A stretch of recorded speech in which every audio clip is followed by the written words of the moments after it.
Continuamos con los trabajos que nos convoca a la 12ª Mesa Redonda de Justicia Constitucional en las entidades federativas. Agradecemos su presencia a través de YouTube y a través de la página oficial del Tribunal Electoral del Poder Judicial de la Federación. Vamos directamente al primer panel de trabajo, se llama Mecanismos locales de control frente al juicio de amparo. ¿Cómo armonizar sus tensiones en el modelo federal mexicano de justicia constitucional? Nos acompaña esta mañana la magistrada del Séptimo Tribunal Colegiado en materia penal del Primer Circuito, Lilia Mónica López Benítez.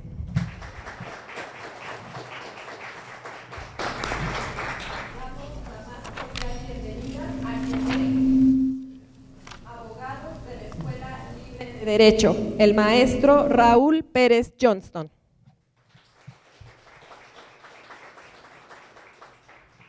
Asimismo, es un honor y un placer que nos acompañe el juez del 8º Juzgado de Distrito en materia administrativa de la Ciudad de México, Fernando Silva García. Para moderar esta mesa se encuentra con nosotros el director del Instituto de Estudios Constitucionales del Estado de Querétaro, maestro Rogelio Flores Pantoja. Sin más, tiene usted el uso de la voz, señor moderador. Adelante. Buenos días.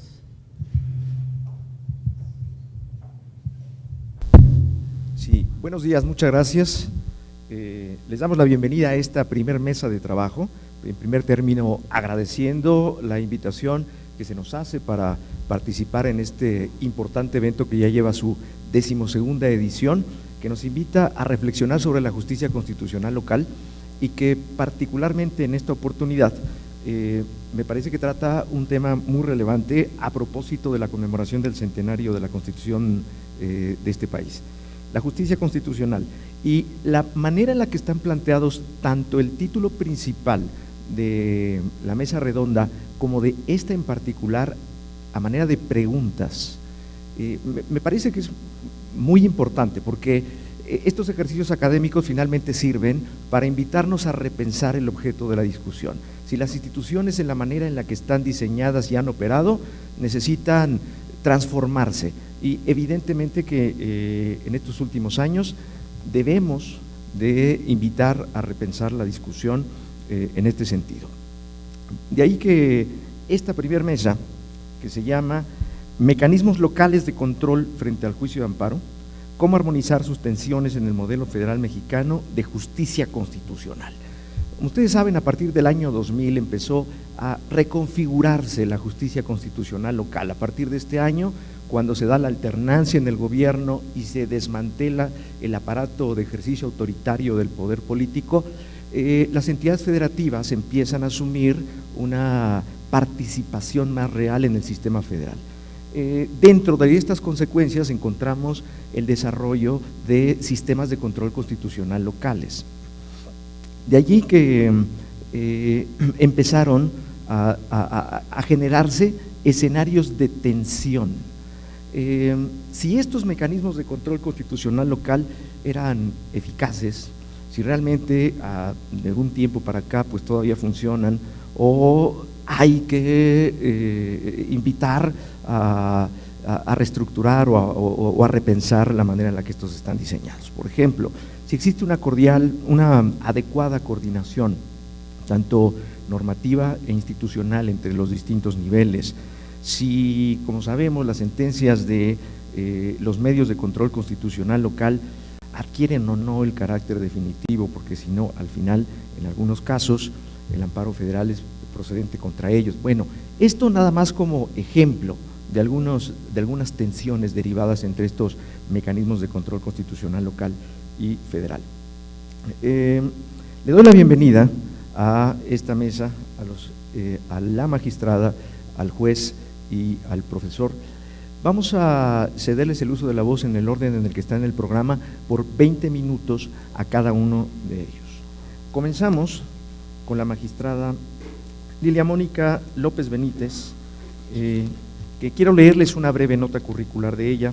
a manera de presentarle. Ella es licenciada en Derecho por la Universidad Nacional Autónoma de México, cursó la maestría en Ciencias Jurídico-Penales y el doctorado en Ciencias Penales y Política Criminal por el INACIPE y la maestría en Gobierno y Políticas Públicas en la Universidad Panamericana.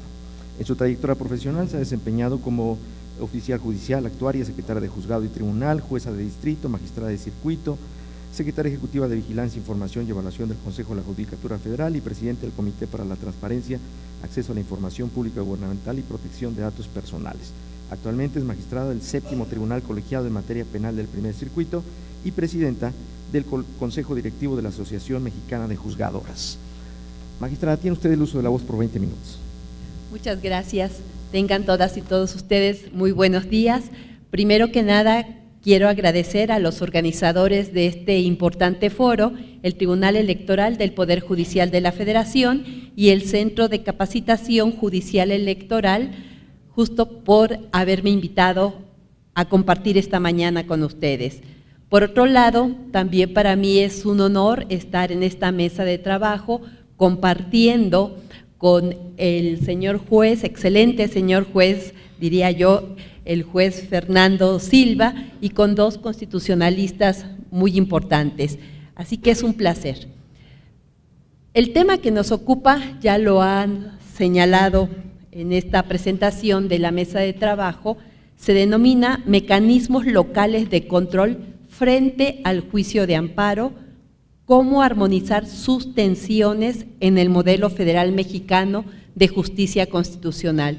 Resalto dos palabras porque para mí esa es la parte que me ha tenido pensando en cómo abordar este tema.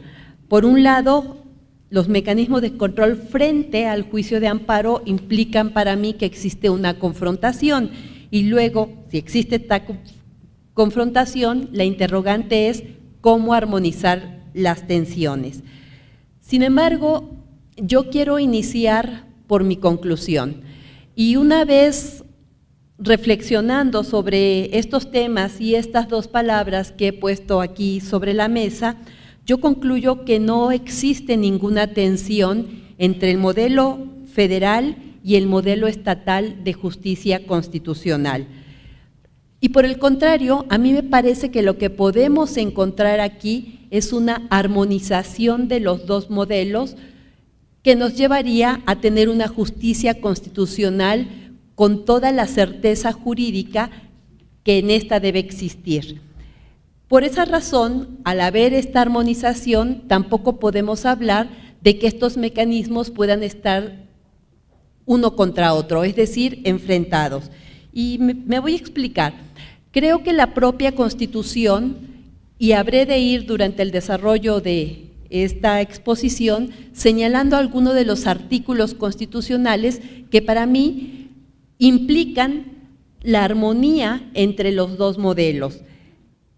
Pensarlo de una manera diferente creo que nos llevaría a la conclusión de desconocer así de un solo tajo la importancia del federalismo y por otro lado acabaríamos con la justicia constitucional local. Más bien lo que yo advierto entre ambos modelos es una falta de visión de conjunto y esa es la parte que va a implicar que yo me refiera a ciertos retos que sí quiero comentar con ustedes, no son novedosos, creo que desde 2000, donde surgen estos modelos de control, en todos los foros donde se ha abordado el tema de la constitucionalidad, van surgiendo y las voces siguen siendo las mismas, lo cual para mí es preocupante porque quiere decir que no estamos avanzando para consolidar ambos modelos y que finalmente nos lleven a lograr esa certeza jurídica. Y como decía, esta armonización la encontramos en la propia Constitución. Quiero partir de lo dispuesto por el artículo 133 constitucional que explicita el parámetro de regularidad constitucional. Y así este artículo nos dice que la Ley Suprema de la Unión se conforma por la Constitución Federal, las leyes del Congreso de la Unión que emanen de ella y los tratados internacionales. Yo lo voy a poner en otras palabras diciendo que esta Ley Suprema de la Unión se integra, claro, por la Carta Magna, por las leyes generales, que si bien no se encuentran previstas por disposición expresa de la Constitución, si lo encontramos por disposición o por criterio de la Suprema Corte de Justicia de la Nación. Y a esto tendríamos que abonar las leyes federales, las constituciones de los estados y las leyes de las entidades federativas. De esta manera encontramos ese parámetro de regularidad constitucional extendido a que se refiere el artículo 133. Y creo que hablar de las leyes generales es un punto importante cuando estamos debatiendo sobre el tema de estos mecanismos de control constitucional. Y a mí me parece que estas leyes conforman un parteaguas al federalismo, tal y como lo hemos conocido, tal y como lo hemos estudiado y como se encuentra estructurado. Y creo que aquí encontramos una nueva dimensión de este federalismo. Y este nuevo federalismo o federalismo renovado cobra gran importancia porque en él se destacan las facultades concurrentes de la federación, de los estados y de los municipios. Y en esta inclusión, en esta coordinación de facultades, creo que encontramos justamente el respeto efectivo y el respeto absoluto a todas las entidades federativas de nuestro país. Y continuando con la armonización, tenemos que partir también de lo dispuesto por el artículo 40 constitucional, que sabemos que señala que ha sido voluntad del pueblo unirnos en una república representativa, democrática, laica y especialmente, y es lo que me interesa destacar, una república de carácter federal. Y esta república federal, ¿cómo se integra? Pues con todos los estados libres y soberanos, incluyo también a la Ciudad de México, y son libres y soberanos ¿en qué? Bueno, pues en cuanto a su régimen interior, pero siempre y cuando estén unidos en una federación. Y a más de este artículo 40, también tendríamos que destacar lo dispuesto por el artículo 124, que reserva ciertas facultades para los estados cuando éstas no estén expresamente concedidas a la federación y siempre y cuando esté dentro de su ámbito de competencia. Y por otro lado, creo que para poder discernir sobre el tema es importante recordar la facultad de configuración legislativa con la que cuentan los estados. Y aquí podemos encontrar disposiciones que abonan al tema en los artículos 115, 116 y 117 constitucional, porque en esto se delinean desde la forma de gobierno, la división del ejercicio del poder público y las limitaciones con las que cuentan las entidades federativas. Entonces, tenemos que pensar que esta armonización, que no enfrentamiento, la vamos a encontrar con la Constitución y la vamos a encontrar también en la ley. Y aquí es donde empiezan, para mí, el hablar de los retos, porque, como decíamos, si hay armonización no puede haber enfrentamiento. Y al no haber enfrentamiento no puede existir tensión entre los modelos de control constitucionales. Pero ¿cuáles serían los retos? Primero que nada, lo que aquí tenemos que pensar es que el hecho de que existan controversias entre el actuar legislativo del Estado y que tenga que ser comparado con nuestra Constitución, pues eso difícilmente va a dejar de existir. Claro que se puede evitar y aquí es donde surge para mí el primer reto, porque en cada entidad federativa, el legislativo local tendría que tener conciencia de cuáles son sus alcances.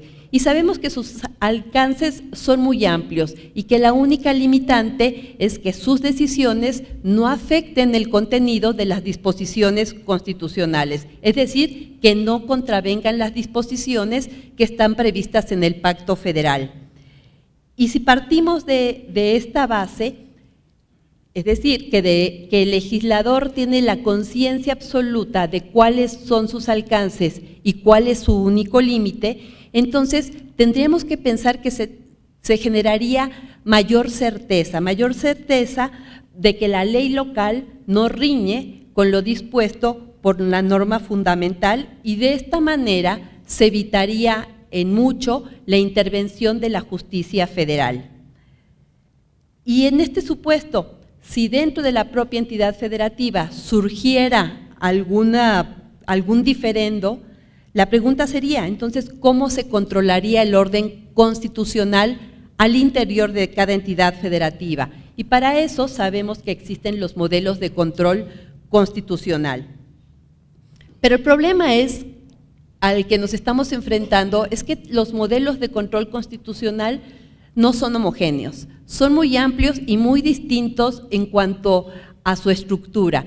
Y aquí cada uno podría pensar, bueno, pues si cada estado tiene la libertad de configuración legislativa, tiene por ello la facultad de decidir cómo integra su propio modelo de control constitucional. Y si nos quedáramos en esa parte, pues la respuesta sería, claro, así es, y no tendríamos por qué estar pensando que se tendría que homogeneizar.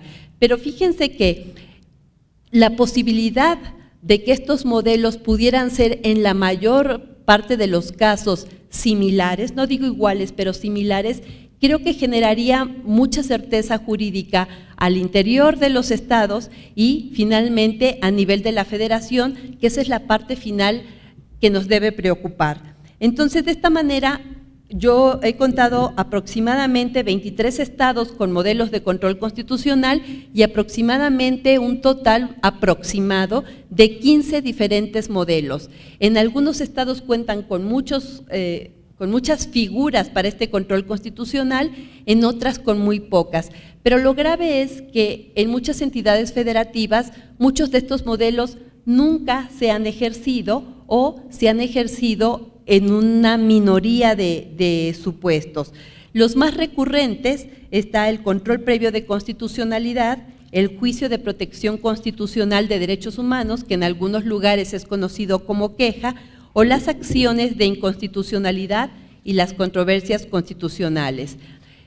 Y por esta razón yo les señalaba que aquí encontramos este primer reto de que el legislador tenga conciencia de sus alcances y la posibilidad de que en las entidades federativas cuenten con modelos de control constitucional en términos similares y donde se rijan por procedimientos también, si no iguales, en cierta manera similares, a efecto de que se rija por las mismas bases, por los mismos principios en cuanto a su estructura y a su regulación. Y ahora quiero detenerme en este mecanismo de control constitucional denominado control previo de constitucionalidad. No en todos los estados se encuentra, sin embargo, a mí me parece que es un modelo de control que es significativo porque ahí empezaría ese control constitucional a efecto de verificar que las normas de las entidades federativas no vayan en contraposición con la norma constitucional. Entonces, este medio de control resulta relevante si lo vinculamos con esta facultad de configuración legislativa de los estados, toda vez que va a garantizar, al menos en cierta medida, la validez de la norma local frente a la norma constitucional federal. Y aquí subrayo que en cierta medida, porque ya decíamos hace un rato, es difícil pensar que aun cuando existe un control previo de constitucionalidad, no va a existir ninguna contraposición con la norma constitucional federal. Sin embargo, también para lograrlo, y aquí para mí estaría el segundo reto, se requeriría que en las entidades federativas y en la Ciudad de México se contara con un cuerpo profesionalizado de constitucionalistas que no dependan del Ejecutivo local. Creo que esta es una parte muy importante porque a veces la desconfianza se puede resumir en las ligas que se puede tener de las personas que están encargadas de la conformación de las normas en una entidad federativa respecto de los vínculos que puedan existir con este Ejecutivo local. Entonces, aquí tiene que prevalecer como punto importante el garantizar, por un lado, la autonomía y la independencia de la entidad federativa, pero ¿cómo lo vamos a lograr? Pues a través de personas que estén profesionalizadas en el ámbito constitucional, que puedan realizar realmente este control previo. Y no me refiero necesariamente a los legisladores, porque si hablamos de legisladores, sabemos que a esos cuerpos colegiados pues se van incluyendo todas las personas por una razón diferente y no precisamente a la que aquí interesa, pero sí pueden contar dentro de cada legislativo con su propio gabinete de personal profesionalizado en estos temas, que pueden servir como asesores a efecto de tratar de que en la menor medida posible se genere alguna contravención con la Constitución Federal. Y por otro lado, también tenemos que pensar en que debe existir un servicio público de carrera, un servicio público profesionalizado, y que no que cada que cambie el Ejecutivo o el Legislativo tengan que salir todas las personas que ya han conocido de los temas y llegue nueva gente que va a iniciar nuevamente con este conocimiento. Entonces, esta es una parte importante. Creo que si le apostamos a la profesionalización, en todos los sentidos, podemos encontrar respuestas diferentes a las que hemos conocido. Y también para desentrañar este tema de confrontación contra armonización, creo que también vale la pena traer a colación la gran reforma constitucional de 2011 en materia de derechos humanos. Y sabemos que por disposición del artículo 1 constitucional, en este país todas las personas gozamos de los derechos humanos que están contenidos en la Constitución o en los tratados internacionales que tengan vinculación con esta materia, es decir, con los derechos humanos, salvo las restricciones expresas que se vayan señalando en la propia norma. Y si partimos de esto, entonces sabemos que todas las autoridades estamos obligadas a promover, respetar, proteger y garantizar estos derechos humanos conforme a los principios del Pacto Federal. Y si esta disposición fuera suficiente, o con este postulado fuera suficiente, entonces también tendríamos que pensar que no debería existir ninguna confrontación, porque siempre estarían respetados los derechos humanos en total cabalidad. Sin embargo, aquí encontramos un problema. Los derechos humanos contenidos en la Constitución hoy sabemos que no son todos, porque estos los podemos ampliar en la medida en que encontremos tratados internacionales que sean acordes con esta materia. Y ahí empezamos también con un problema de interpretación. ¿Cuáles son derechos humanos? Y por tanto, ¿cuáles tenemos que proteger? Y a lo mejor este tercer reto, para mí sería conformar un catálogo de derechos humanos, al menos con los mínimos indispensables, fuera de aquellos que están en las constituciones, que tenemos que respetar. Y esto pareciera a veces hasta obvio, y sin embargo no lo es, porque a partir de no reconocer la totalidad de derechos humanos o de no saber a veces cuáles alcanzan esa dimensión, entonces vamos lesionando algunos derechos en la forma en que se van expidiendo las normas. Y ese para mí sería el tercer reto. Y todavía hay un cuarto reto, y este tiene que ver con que en las entidades federativas se cuenten con órganos de decisión eminentemente constitucionales. Y aquí también encontramos un sinfín de órganos que se encargan del análisis de estos temas. Por ejemplo, en algunos estados es el Pleno del Tribunal Superior de Justicia quienes abordan temas de constitucionalidad.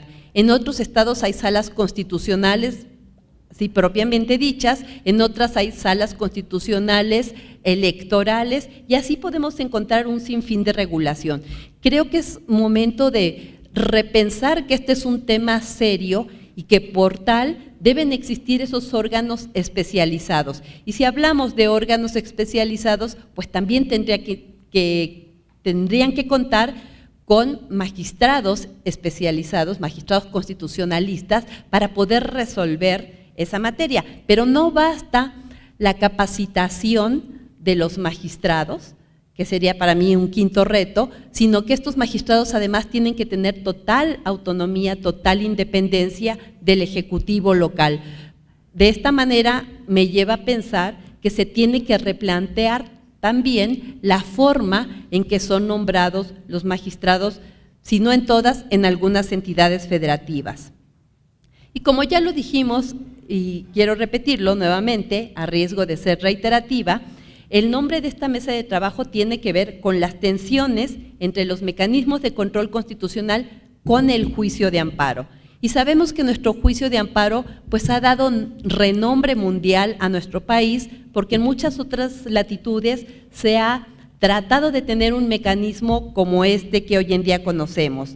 Sin embargo, y sin demérito de lo que implica el juicio de amparo para nosotros, creo que la verdadera justicia constitucional la encontramos en las acciones de inconstitucionalidad y en las controversias constitucionales. La mayoría de los estados que cuentan con modelos de control tienen estos instrumentos, pero no todos. E incluso hay estados que tienen que empezar a trabajar en el diseño de su propio modelo y de las figuras que van a controlar estos mecanismos a los que nos estamos refiriendo. Y estas acciones de inconstitucionalidad en especial creo que tienen un peso relevante, pues a través de ellas la Suprema Corte de Justicia de la Nación, como Supremo Tribunal Constitucional, vela por la defensa de la Constitución.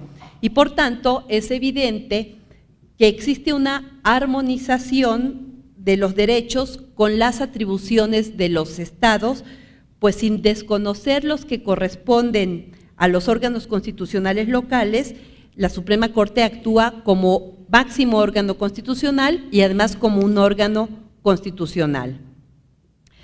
Pero si partimos que la Suprema Corte de Justicia es el máximo órgano constitucional y va a conocer en algunos casos, en última palabra, de estas posibles controversias, entonces yo me haría una pregunta, y la pregunta sería, ¿qué sentido tiene contar con mecanismos de control constitucional local si la justicia federal y especialmente la Suprema Corte de Justicia de la Nación funge como órgano terminal? Esa sería la gran pregunta. Y para responderla, creo que tendríamos que tener muy presente cuáles son las facultades de la Suprema Corte de Justicia de la Nación para conocer de las decisiones que se emitan en los tribunales constitucionales de las entidades federativas. Y por ejemplo, y aquí saco a colación otro medio de control, en el tema de la protección constitucional de derechos humanos, también conocido como queja, o de las decisiones de inconstitucionalidad, algunos podrían concluir que la justicia constitucional local no genera confianza porque sus resoluciones en ocasiones no se apegan al marco constitucional y legal y consecuentemente tienen que ser enmendadas por la Suprema Corte de Justicia de la Nación. Esa sería una respuesta muy sencilla de responder, pero sin tener realmente la conciencia absoluta de lo que esto implica.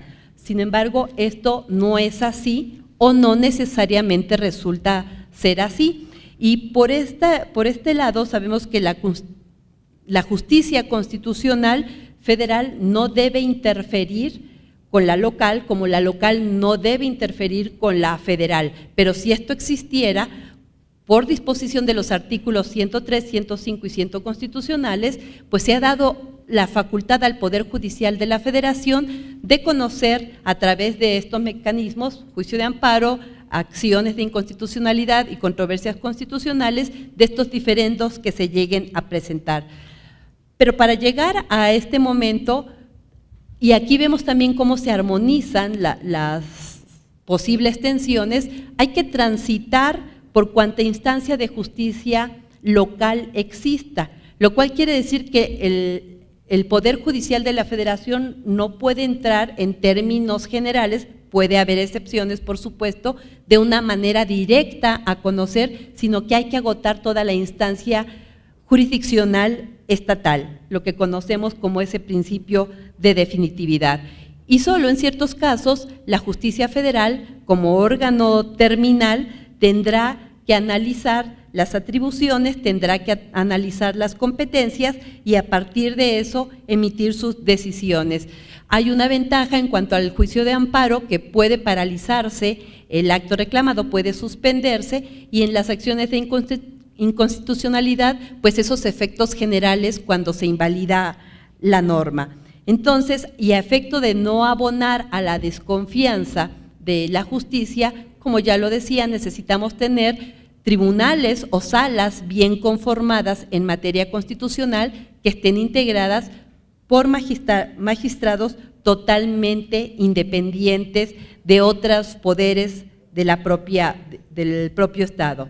Finalmente, y en conclusión, yo retomo mis palabras iniciales para señalar que no existe tensión entre los modelos de control constitucional de las entidades federativas con el federal, y sí, en cambio, se advierte esa armonización que la propia Constitución nos da a través de los artículos constitucionales que he señalado.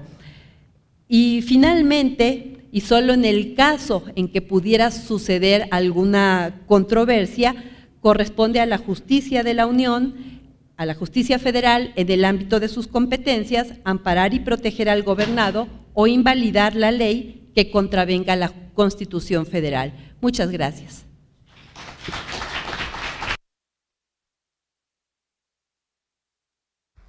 Muchas gracias, magistrada. Bueno, pues ahora le cedemos el uso de la voz al maestro Raúl Pérez Johnston. Él es licenciado en Derecho por la Universidad de Anáhuac, maestro por la Universidad de Chicago y doctorando por la Universidad Nacional Autónoma de México. Socio fundador encargado del área de litigio constitucional, derechos humanos y amparo en Pérez Johnston Abogados S.C., coordinador de la Comisión de Derecho Constitucional y Amparo de la Barra Mexicana Colegio de Abogados del 2013 al 2015, miembro del Consejo Directivo de dicho colegio del 2015 al 2018 y abogado general del colegio del 2017 al 2019, catedrático e investigador honorario de la Escuela Libre de Derecho y profesor de la Universidad de Anáhuac, México Norte, en Derecho Constitucional, Derecho Procesal Constitucional, Amparo y Derechos Humanos. Profesor, tiene usted la voz por 20 minutos, perdón. Gracias.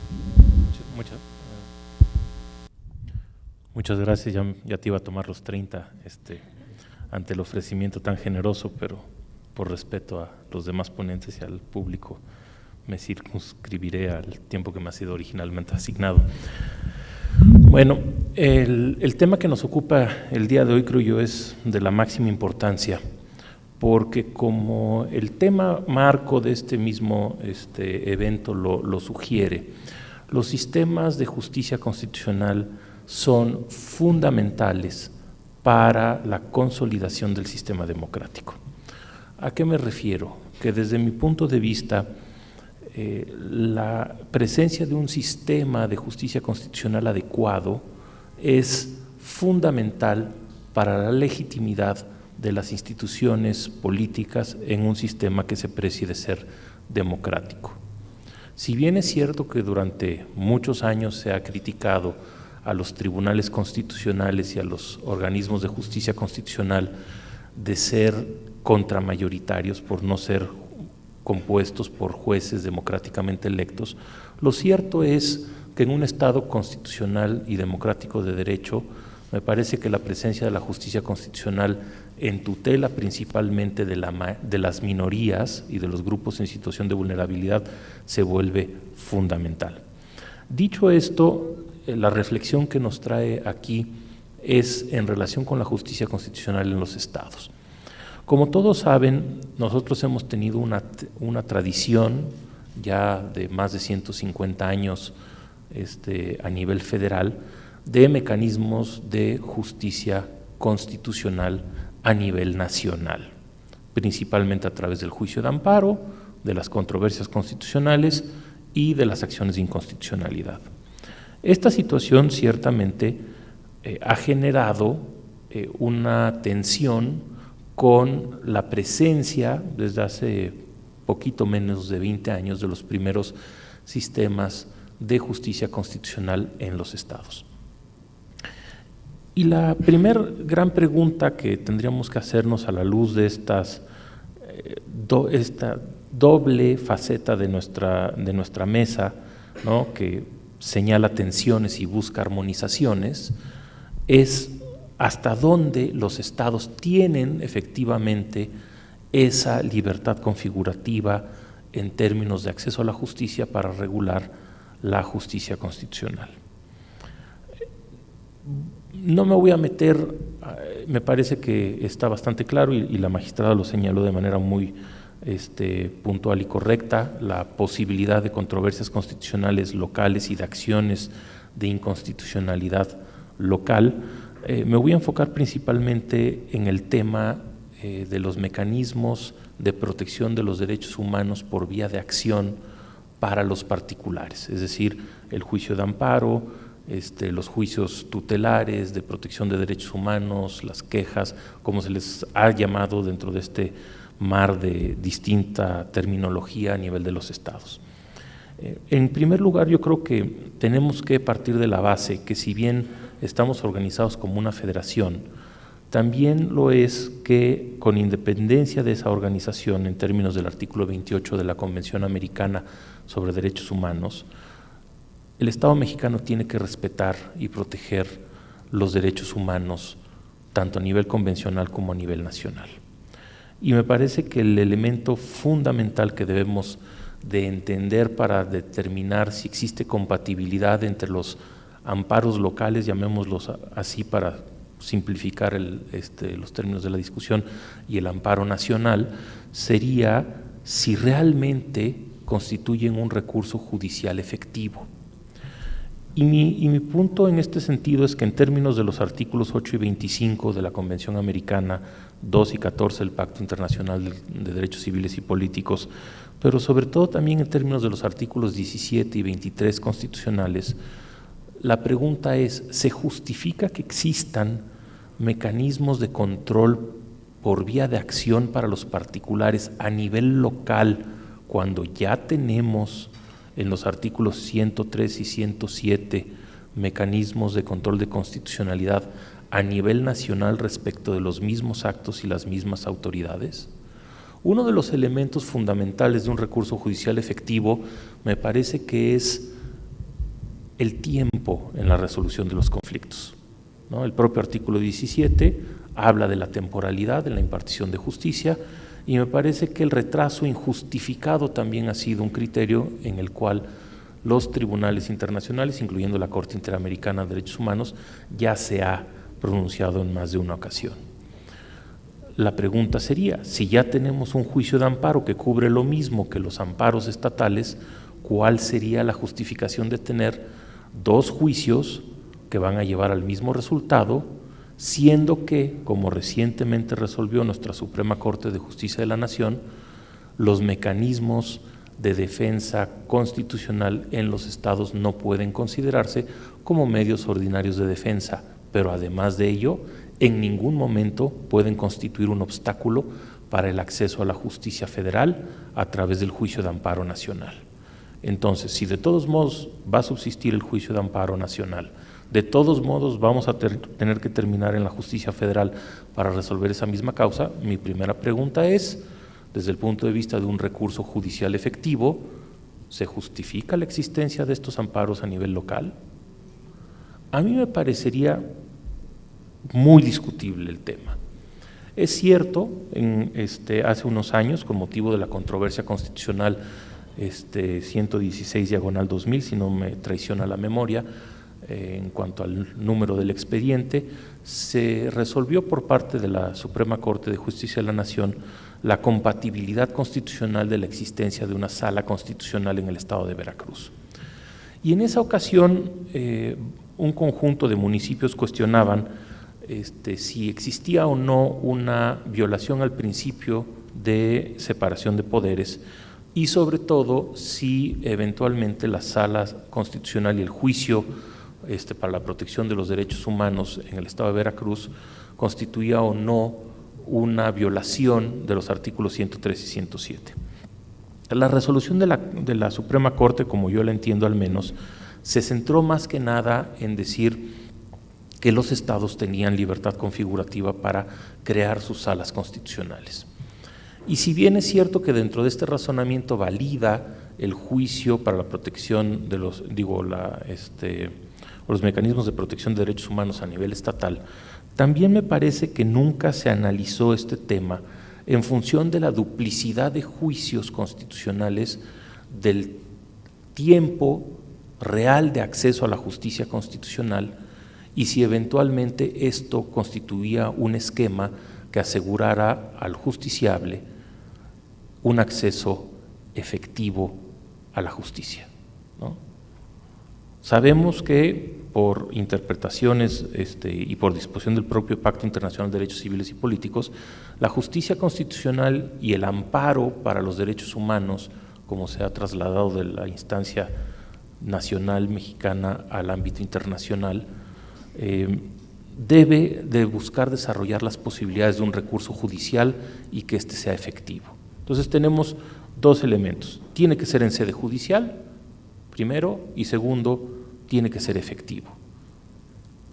Entonces, si vamos a tener que empezar a promover, y hago esta reflexión en torno al juicio tutelar de derechos humanos que está pendiente de resolverse su validez por parte de la Suprema Corte en la Constitución de la Ciudad de México, pero si vamos a tener que empezar a agotar las instancias ordinarias y una vez agotadas estas, el juicio estatal y después de eso terminar en el juicio constitucional a nivel nacional, me parece que desde el punto de vista de acceso a la justicia, el justiciable va a terminar en un sinnúmero de instancias y en interminables años de litigio antes de poder tener conocimiento de la verdad jurídica en relación con un asunto, ¿no? La cosa juzgada, que me parece que la propia Corte ha determinado en más de una ocasión que también es un valor constitucional que hay que preservar, ¿no?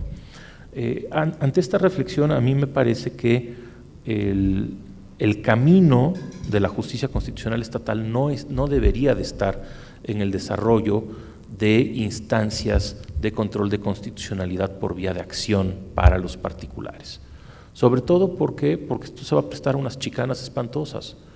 Imagínense que ustedes son la parte que ganó una sentencia y entonces su contraparte, en lugar de irse al juicio de amparo nacional, primero se va al estatal y una vez que se termina pues entonces nos vamos al nacional y después si es amparo directo, al amparo directo en revisión y entonces así vamos retrasando y retrasando y retrasando y retrasando lo que podría ser la ejecución de una sentencia que pues eventualmente la Constitución prevé que no debe resolverse en más de 3 instancias, ¿no? Y que esto además debe hacerse de manera pronta y expedita en los términos que señale la ley.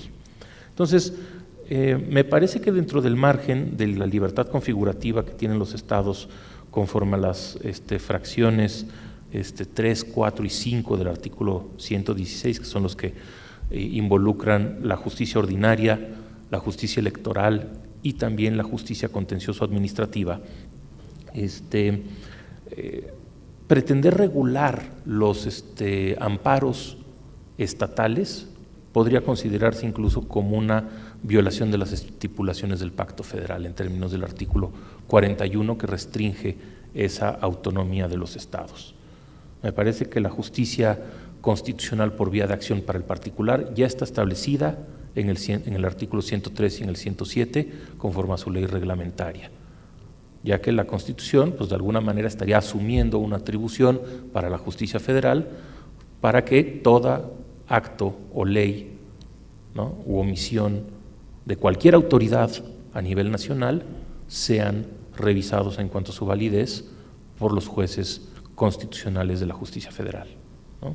Entonces, en términos incluso del 124, me parece que en ese ámbito en específico, pues ya hay una asignación de atribuciones en favor de la justicia federal, como nuestra propia Suprema Corte lo estuvo resolviendo respecto del control difuso durante pues, alrededor de 100 años de jurisprudencia, ¿no? Desde la segunda época y después reiterado hasta la novena época y llegar al famoso Varios 912 de Radilla. Ahora, obviamente el control difuso es una cuestión de justicia constitucional que sale del ámbito de la justicia constitucional especializada, por así decirlo, ¿no? Sabemos que en términos de la sentencia de Rosendo Radilla dictada por la propia Corte Interamericana, los jueces ordinarios tienen la obligación de velar por el respeto a los derechos humanos en sede convencional y en sede nacional como primera instancia de control interamericano. Y derivado de ello vinieron no solamente el varios 912 de Radilla, sino también la modificación de jurisprudencia 22/2011 para permitir el control difuso por parte de los jueces y eventualmente la contradicción de tesis 293 y el varios 1196 y todas las que ustedes ya conocen perfectamente.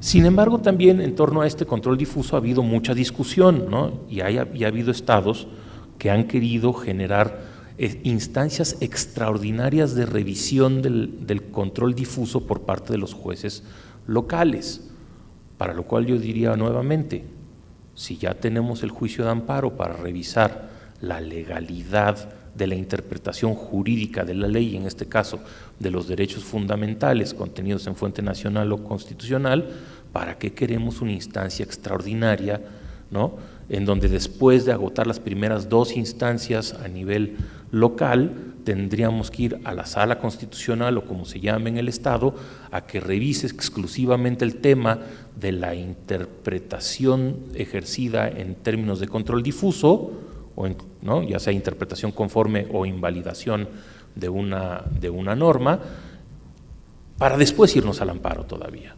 Entonces, a mí me parece que eventualmente hay que buscar ser eficaces, ¿no?, desde el punto de vista presupuestal, desde el punto de vista del tiempo de acceso a la justicia, desde el punto de vista orgánico, y me parece que si ya el amparo, con todos los temas que pueda tener, ha funcionado relativamente bien los últimos 150 años, mejor no le toquemos, ¿no?, y dejémoslo funcionar como lo ha estado haciendo y no establezcamos mayores obstáculos.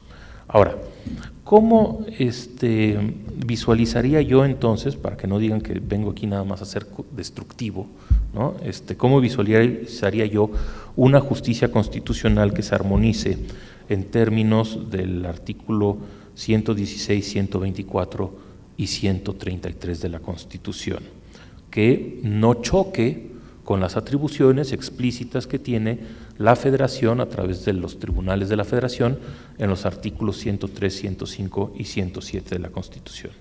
Bueno, yo consideraría en este sentido que existe un margen de libertad configurativa de los estados en materia de justicia constitucional, que son las materias que no han sido expresamente conferidas a la Federación.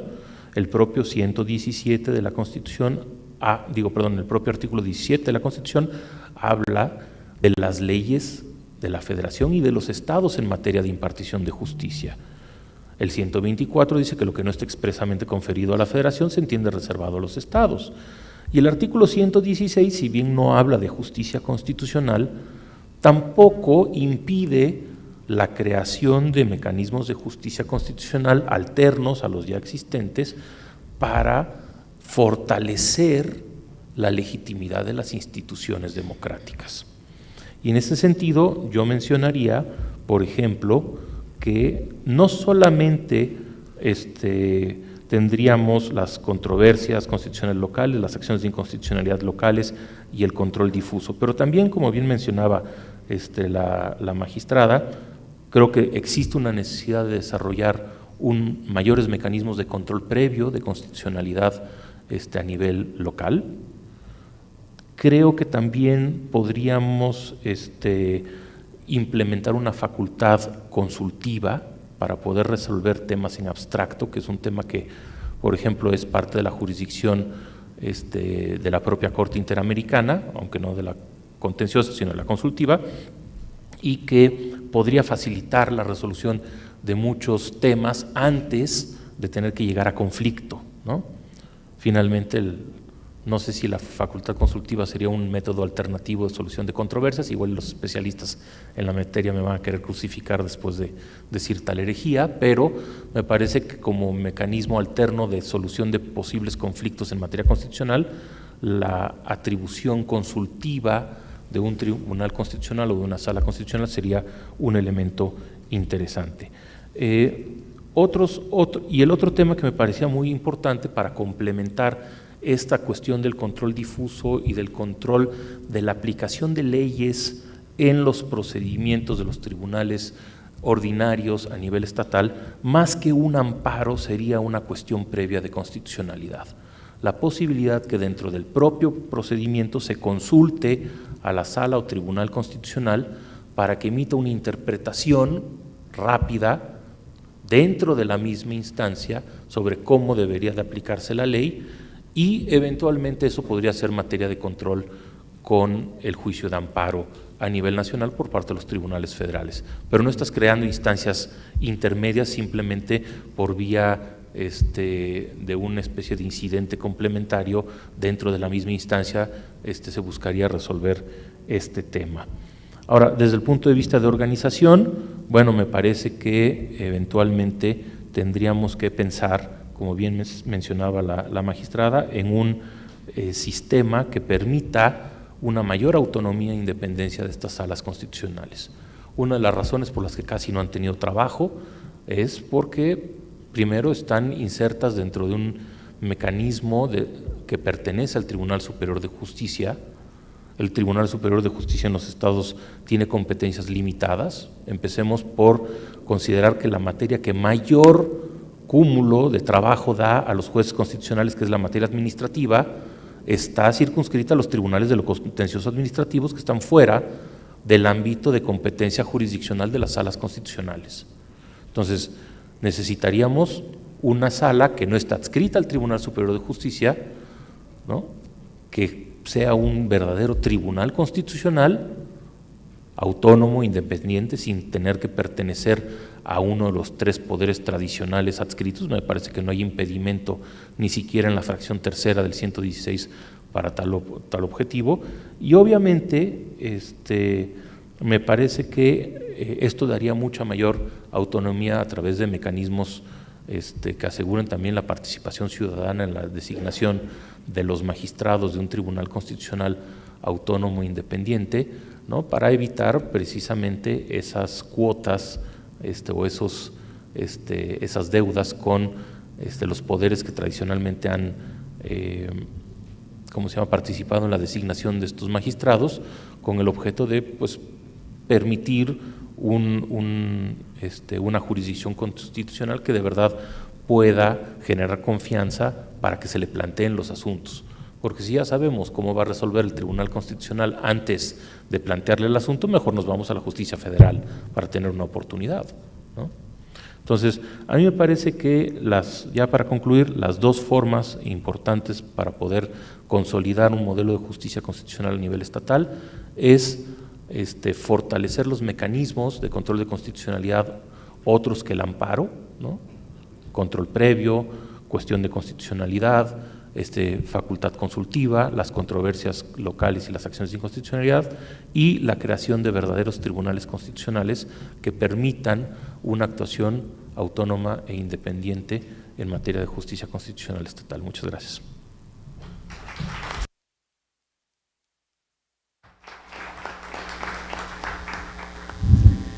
Muchas gracias, profesor, por su intervención. Pero pues ahora, en el orden del programa, vamos a escuchar a Fernando Silva García. Él es juez de distrito ratificado, doctor en Derecho Público por la Universidad Carlos III de Madrid, donde obtuvo la calificación summa cum laude en su tesis doctoral, autor de 8 libros y más de 40 artículos sobre Derecho Constitucional y Derechos Humanos, profesor visitante en la Universidad Pompeu Fabra en Barcelona en los años 2008 y 2016. De la misma manera, tiene 20 minutos para su exposición, señor juez. Muchas gracias. Agradezco la invitación de la Sala Superior del Tribunal Electoral del Poder Judicial de la Federación, particularmente del doctor Alfonso Herrera. Muchas gracias. Coincido nuevamente con mi amigo el maestro Rogelio Flores, especialista en estos temas de derecho constitucional, y me hubiera gustado escuchar las maravillosas palabras de la magistrada Lilia Mónica López y del maestro Raúl Pérez Johnston antes de escribir mi plática para nutrirlo de estas dos visiones ilustrativas para mí. Bien, las dificultades de la articulación judicial que se presentan en sistemas en donde existe un pluralismo constitucional y también en sistemas constitucionales multinivel brindan muchas pistas para comprender mejor los problemas del federalismo judicial. Las sentencias de la Corte Suprema, dictadas ya desde hace 200 años, en los casos Martin versus Hunter-Sleasis, en los casos Coens contra Virginia, en el caso Cooper contra California, todas ellas sobre el alcance del control judicial que desarrolla la Corte Suprema, tratándose de sentencias y de leyes estatales. Las sentencias también muy ilustrativas del Tribunal Constitucional alemán, Solange I en los años 70, Solange II en los 80 y el caso Honeywell en el año 2010, también sobre las relaciones entre los tribunales constitucionales nacionales, por un lado, y el Tribunal de Justicia de la Unión Europea en esta Europa multinivel, así como las sentencias Stauder y la sentencia Fotofrost sobre el alcance de la centralización del control judicial en esta Europa multinivel. De todas estas sentencias podemos desprender elementos de inspiración útiles para construir lo que se ha denominado mecanismos de imbricación, ¿sí?, que son útiles para racionalizar todos estos temas que se presentan por causa de la intersección de distintas jurisdicciones en las materias que se presentan en los estados federales. Me explico. Desde cierta perspectiva, en nuestro país existe un federalismo, ¿sí?, tratándose del Poder Ejecutivo, también existe un federalismo tratándose del Poder Legislativo, pero nos cuestionamos si existe o no un federalismo judicial. Desde luego, desde una perspectiva formal, ¿verdad?, ante la existencia de tribunales superiores de justicia y de jueces locales, desde un punto de vista formal, existe un federalismo judicial. Sin embargo, es muy cuestionable que exista un federalismo desde un punto de vista material, toda vez que algunos comentaristas han cuestionado si los jueces tienen un ámbito decisorio propio e inafectable. Y vamos a tratar de desarrollar este tema. ¿Tienen los tribunales superiores de justicia de los estados un ámbito decisorio propio en su dimensión interpretativa, ¿sí?, de las propias leyes locales? ¿Quiénes interpretan con carácter definitivo y vinculante las leyes estatales? ¿Los tribunales superiores de justicia o los jueces de distrito, los tribunales unitarios, los tribunales colegiados y la Suprema Corte de Justicia? Hubo muchas discusiones, bueno, ustedes saben, a lo largo de la historia, principalmente en la séptima y en la octava época. El ministro Iñárritu expuso, ¿verdad?, que la Suprema Corte de Justicia tenía el carácter de intérprete supremo del sistema jurídico, ¿no?, de manera que a la Suprema Corte se ha considerado como, digamos, el tribunal que tiene la última palabra, incluso para definir el sentido de las leyes locales. Bien, la segunda razón de este cuestionamiento al federalismo judicial en su dimensión material es el tema relativo al control judicial de las leyes a la luz de las constituciones locales. ¿Han tenido los jueces locales un ámbito decisorio propio en esta dimensión del control judicial de las leyes locales a la luz de sus propias constituciones? ¿Quién ha controlado la validez de las leyes locales? ¿Sí? Y también nos encontramos con que la respuesta histórica es que este control de las leyes locales, este control judicial de las leyes locales, lo ha llevado a cabo el Poder Judicial de la Federación.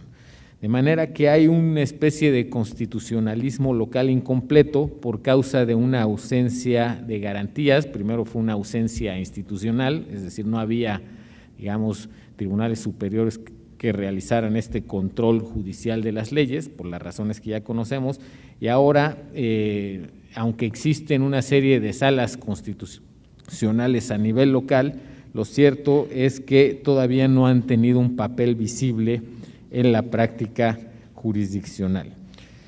¿Cuáles podrían ser los remedios para enfrentar estas dificultades y cuestionado o esta especie de ausencia de federalismo judicial en una dimensión material? O sea, ¿qué métodos de imbricación podrían aplicarse para la coexistencia de la jurisdicción local y constitucional en las diversas materias. Uno de los primeros remedios que se han apuntado consiste en recuperar el ámbito decisorio propio de los jueces locales en la dimensión interpretativa de sus leyes. Por un lado, los tribunales superiores de justicia deben de comenzar o continuar construyendo su propio sistema de jurisprudencias y difundirlo en forma adecuada. Por otro lado, el Poder Judicial de la Federación debe ir reconociendo un margen de apreciación a la jurisdicción local y abstenerse de continuar interpretando las leyes locales en temas de legalidad ordinaria a fin de poner fin a esa invasión histórica en materia competencial local. ¿Cómo podría generarse esto? Yo pienso que es posible, si no la eliminación del amparo legalidad, que se ha propuesto de manera también histórica en nuestro país, sí la modulación del amparo de legalidad. Si leemos la jurisprudencia de la Suprema Corte en materia, por ejemplo, civil, podemos darnos cuenta que el 90% de la jurisprudencia versa sobre temas de legalidad ordinaria, ¿sí? Que por regla general, en teoría, esto tocaría definirlo a los propios tribunales de justicia de los estados, ¿sí? Alguna vez estudiando para exámenes y alguna vez también nuestros secretarios que tratan de estudiar para los exámenes para ser jueces, imprimen en pantalla o bien en hojas cerca de 10,000 jurisprudencias nada más de la novena época, y todas versan, digamos, en su mayoría, o el 90%, sobre temas de legalidad ordinaria, y muchos de ellos, digamos, son temas que correspondería definir a los tribunales de justicia de manera autónoma. Ahora, ojo, hay materias como la materia penal, como la materia familiar o laboral, que tienen un alto contenido material constitucional. Entonces ahí sí los jueces del Poder Judicial de la Federación lógicamente tienen plenas facultades para definir el sentido de esas figuras constitucionalizadas en esas distintas materias, ¿sí? Sin embargo, en temas regulados por las leyes estatales ordinarias, ¿sí?, la jurisdicción local tendría que ser la competente para definir su significado en términos exclusivos, salvo, desde luego, que se actualicen temas, digamos, o una intersección con materias de carácter constitucional.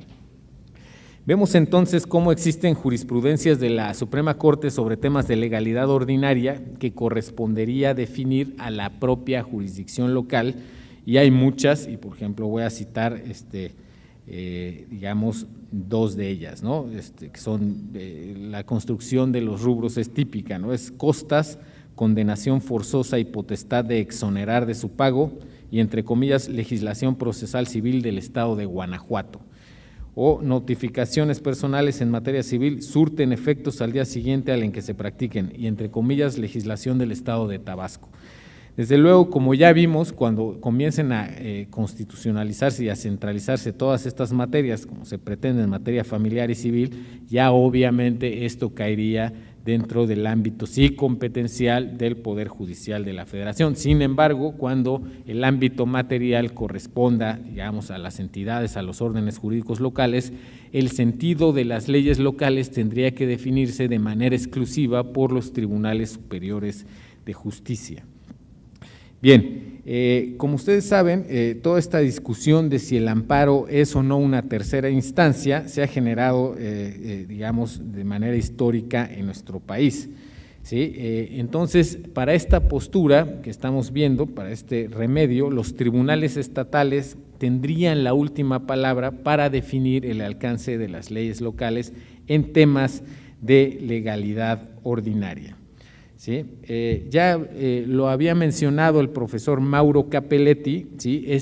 Lo que él califica como esta degeneración del juicio de amparo, en donde cualquier error de derecho, ¿verdad?, se ha confundido con una violación en ese entonces a las llamadas garantías individuales de los artículos 14 y 16 constitucionales.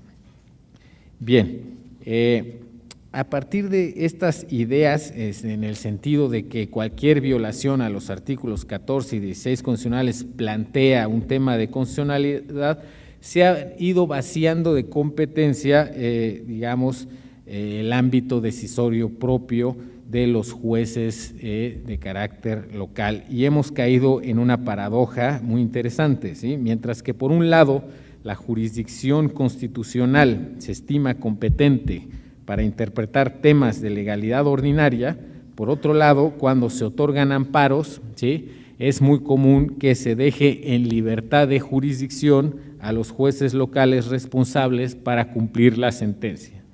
¿Sí? Es decir, es muy común verlo esto en materia civil, ¿sí? Es decir, los jueces de amparo en materia civil se meten hasta el fondo interpretando y definiendo el sentido de las leyes locales, y por otro lado dejan libertad de jurisdicción a los jueces para cumplir con estas sentencias. Entonces, se requiere que la jurisdicción constitucional se sensibilice y presente una deferencia judicial hacia los tribunales estatales en temas de legalidad ordinaria, ¿sí? Una deferencia a las interpretaciones adoptadas sobre las leyes locales, ¿sí? Se requiere entonces que los jueces del Poder Judicial de la Federación, ¿sí?, y esto se ha visto en algunos casos, declaren inoperantes los conceptos de violación que planteen, violaciones a la ley estatal, es decir, violaciones de legalidad ordinaria, como si fuesen violaciones automáticas de los artículos 14 y 16 constitucionales. ¿Sí? Habría entonces que distinguir, aquí como lo señala el profesor Cappelletti, entre un error de derecho y una violación de carácter constitucional. Ahora, ¿cómo se concreta esto? ¿Sí? Cuando tuve la experiencia de resolver juicios de amparo en materia civil, construimos un test para respetar los espacios decisorios de la jurisdicción estatal. Hay cientos de amparos, ¿sí?, el 80 o el 90% de los amparos. Se trata de definir si, por ejemplo, en materia civil, si un embargo o si la designación de un albacea es acorde o no a las reglas legales, ¿sí?, de legalidad ordinaria respectivas, y si se respetan o no los artículos 14 y 16 constitucionales. Bien, el estándar respectivo consistía en lo siguiente, ¿sí? Y aquí decíamos en la sentencia, para este juzgador, en principio y dada su íntima relación, los derechos fundamentales de fundamentación y motivación y de exacta aplicación de la ley solo serán transgredidos cuando, 1, el juez responsable, ¿sí?, es decir, el juez local, se haya abstenido de citar las normas y las razones jurídicas que sustentan el sentido del acto reclamado. 2, cuando el juez responsable haya sustentado el sentido de su resolución en un ordenamiento legal inaplicable por razón de tiempo, territorio y materia. 3, el juez responsable en la aplicación o interpretación del derecho secundario haya omitido observar una o varias normas jurídicas, constitucionales, legales, jurisprudenciales, idóneas y relevantes para regular el supuesto de hecho respectivo, al grado de que su debida observancia hubiera conducido a modificar el sentido del acto reclamado. Es decir, aquí había una carga de relevancia en relación a este subprincipio del estándar. 4, el juez responsable haya aplicado el derecho secundario de tal forma que el sentido del acto reclamado sea contrario a un derecho fundamental sustantivo reconocido en el sistema jurídico. Si no se actualizaba ninguno de estos supuestos, entonces se declaraban inoperantes los conceptos de violación, porque su finalidad era revisar la interpretación y aplicación en la dimensión de la legalidad ordinaria, ¿sí?, y no realmente una violación a los derechos humanos protegidos a través del juicio de amparo. En suma, la modulación del amparo legalidad es un mecanismo de articulación hacia un federalismo judicial en su dimensión material. Segundo remedio tendente a, dirigir los esfuerzos para consolidar un federalismo judicial. es necesario recuperar un ámbito decisorio propio de los jueces locales en la dimensión del control judicial de las leyes locales a la luz de sus propias constituciones estatales. Por un lado, los órdenes jurídicos locales deben crear sus propias salas o tribunales constitucionales locales, como ya se mencionó aquí, y por otro lado, el Poder Judicial debe reconocer en una medida adecuada, el Poder Judicial de la Federación debe reconocer espacios de garantía de los derechos fundamentales propios reconocidos a nivel local. De hecho, como ya se mencionó, la Suprema Corte ya ha ido reconociendo ese espacio para la justicia constitucional local, ¿sí? Y en una importante jurisprudencia de rubro amparo directo procede contra las sentencias de la Sala Constitucional en Veracruz en materia de derechos humanos, señaló lo siguiente: la Corte señaló que si bien el federalismo judicial autoriza a que el nivel de protección de los derechos humanos garantizados localmente puedan ampliarse, y yo agregaría aquí, o reducirse, sin coincidir necesariamente y en idénticos términos con los niveles de protección de la norma suprema, lo cierto es que, afirma la Corte, las sentencias locales sobre derechos humanos no podrían afectar válidamente el contenido esencial de los derechos fundamentales reconocidos en la Constitución Federal. Es decir, aquí la Suprema Corte ya introduce también un mecanismo de imbricación de estas dos jurisdicciones en los casos en que se empalmen, siempre dejando, digamos, un espacio posible en materia, digamos, de protección y de definición de los niveles de protección propios en materia de derechos humanos locales, ¿sí?, para que sean definidos por los órdenes jurídicos estatales. Desde luego que existen también otros mecanismos de imbricación para que estas cuestiones se resuelvan de manera adecuada, como es también el principio de interpretación conforme, ¿sí?, y pro persona, que vinculan desde luego a los tribunales superiores de justicia y a las salas constitucionales locales para que interpreten sus leyes locales a la luz de los derechos fundamentales reconocidos en los tratados y en la Constitución Federal. Bien, el tercer remedio, que ya también ha sido adoptado por la Suprema Corte, es invitar a los jueces locales, ¿sí?, también a participar en este diálogo que se deriva del control de convencionalidad y de constitucionalidad oficioso, que ya, digamos, todos ustedes conocen y que está reconocido en la jurisprudencia de la Suprema Corte.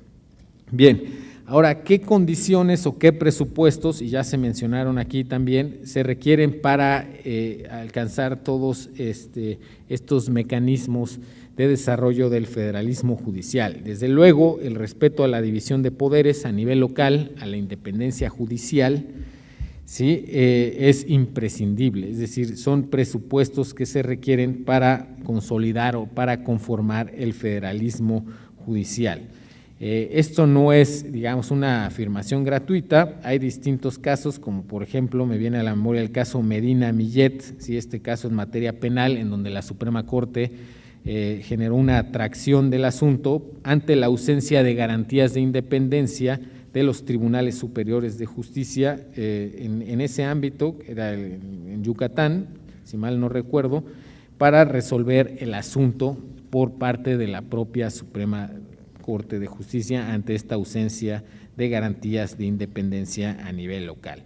En el amparo en revisión 104/2008 de 28 de octubre de 2009, la segunda sala apuntó como hecho notorio un riesgo histórico en el sentido de que los ejecutivos locales controlan el nombramiento de los jueces estatales, es decir, hay elementos normativos, no nada más son opiniones subjetivas, que reconocen, digamos, este riesgo histórico en el sentido de falta de independencia de los tribunales superiores a nivel estatal. Sí, y hay un caso actual también, la Sala Constitucional de Veracruz resolvió en fechas recientes que los gastos del gobierno en medios de comunicación de ese estado, del estado de Veracruz, estos gastos de gobierno en medios de comunicación en la época del gobernador Duarte, es información reservada y ese caso, digamos, va a ser resuelto por la Suprema Corte de Justicia en próximas fechas.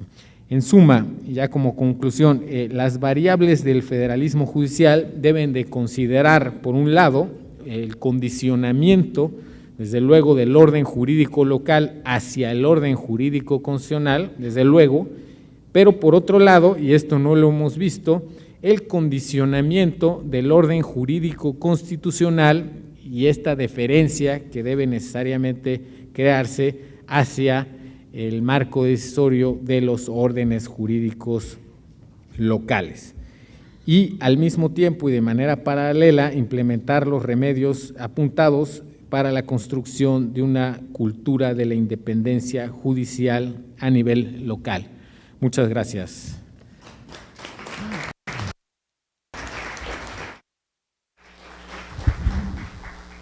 Muchas gracias, juez Silva. Pues una vez que concluimos las exposiciones de nuestros tres integrantes de esta mesa, bueno, pues nos dan paso para comenzar las preguntas, el análisis, el diálogo también con ustedes. Ya tengo aquí las preguntas. Una de ellas está dirigida a todos los de la mesa, que quiero comenzar con ella, y luego hay dos dirigidas para el juez Fernando Silva.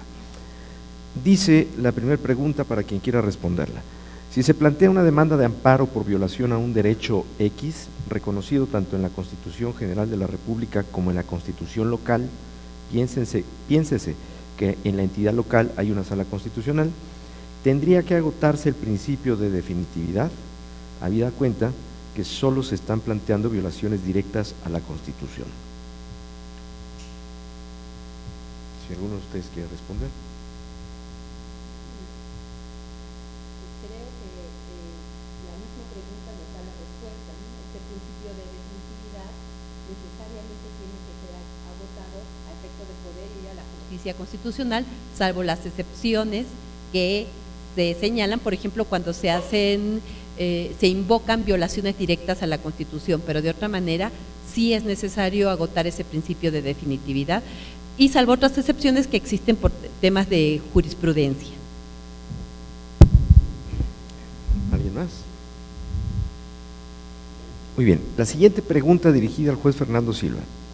Si los tribunales locales interpretan una norma estatal a la luz de la Constitución local, ¿se está ante un control de legalidad o de constitucionalidad?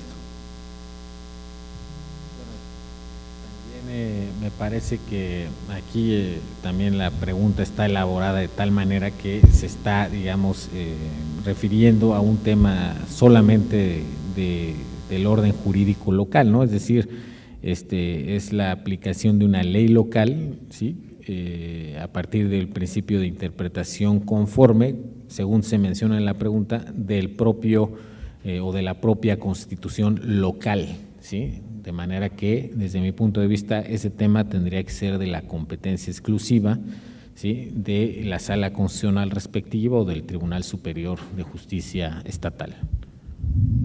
Finalmente, también para el juez Silva, al no reconocer los derechos fundamentales en una sentencia, ¿hay error de aplicación del derecho o error del juzgador?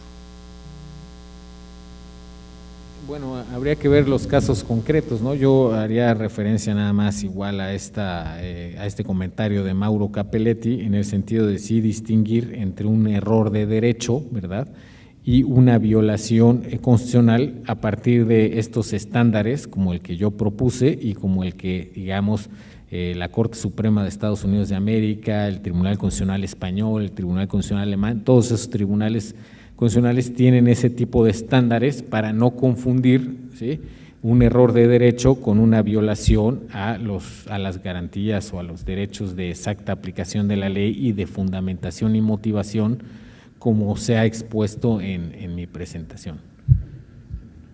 Muchas gracias, juez. Bueno, pues rescato algunos de los elementos más importantes que pusieron aquí los integrantes de esta mesa, cuando la magistrada Lilia Mónica López Benítez habla más que de una tensión, de una armonización de los dos modelos, que lo que ha hecho falta más bien es una visión de conjunto entre estos dos modelos de coordinación con respeto absoluto a las entidades federativas y de la necesidad de que los nombramientos de los titulares de estos órganos especializados sean personas expertas en temas constitucionales.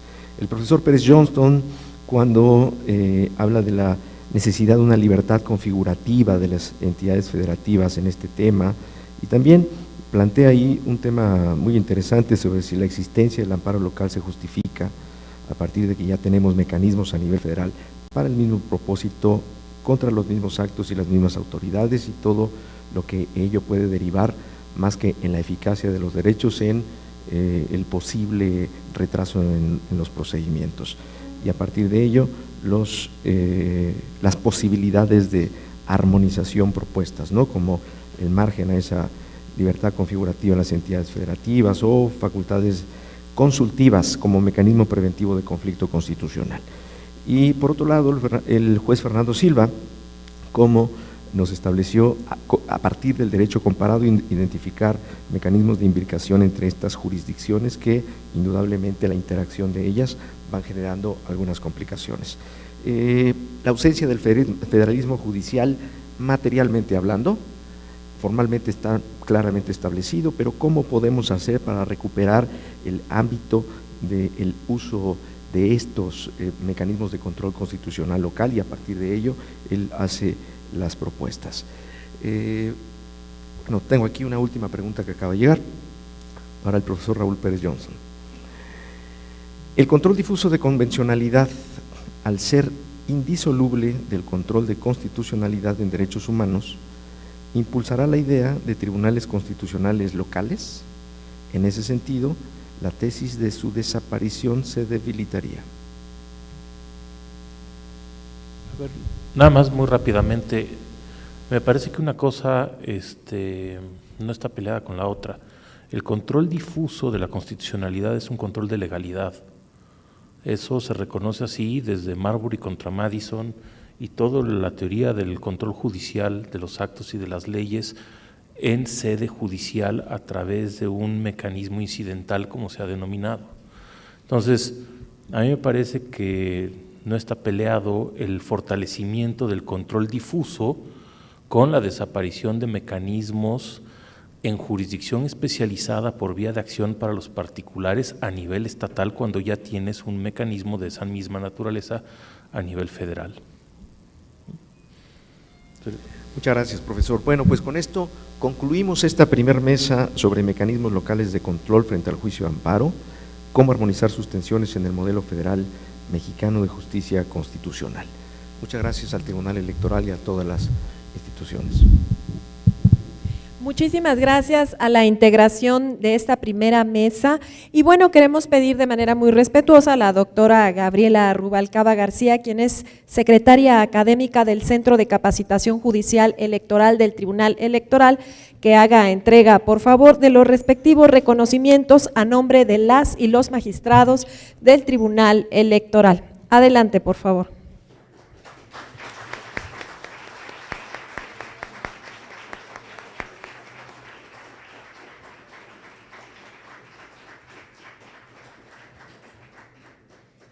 Muchas gracias, doctora Rubalcaba. Muchas gracias a todas y a todos ustedes. Continuaremos con los trabajos de este evento y desde luego agradecemos a la integración de esta mesa, su participación y sus brillantes disertaciones. Muchísimas gracias.